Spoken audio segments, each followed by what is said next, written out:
लोग कहते हैं सफ़र कंफर्टेबल होना चाहिए, पर कुछ मंजिलें ऐसी होती हैं जिनके लिए कंफर्ट सेक्रीफाइस करना पड़ता है। क्योंकि ये ट्रिप डेडिकेटेड थी मेरे पेरेंट्स को। बद्रीनाथ केदारनाथ धाम के दर्शन कराने के बाद आज हम जाने वाले थे गंगोत्री यमुनोत्री अपने पेरेंट्स के साथ, और ये था मेरा पहला पड़ाव साईं घाट ऋषिकेश। त्रिवेणी घाट ओवर क्राउडेड है, तो हम लोगों ने सोचा यहाँ पे इन लोग को भीड़ भी नहीं मिलेगी, सीनियर सिटीजन बहुत ज़्यादा है हमारे साथ, तो अच्छे से हम लोगों ने स्नान करके यहाँ पे पूजा कर ली। अब हम निकलेंगे अपनी आगे की यात्रा पे। This is the first time in Ganga ji.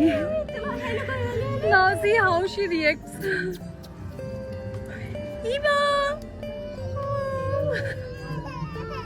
डरते डराते बेचारी ने गंगा जी को स्पर्श तो कर लिया पहली बार। उसके बाद ये देखिए बनाना खा रही है। बनाना ऐसे कौन खाता है? अरे नहीं। हैंडमेड में चाची जी मेरे पैर छूते हुए। क्या आपके सेम रिचुअल की डॉटर्स के पैर छुए जाते हैं? If yes tell me in the comment section.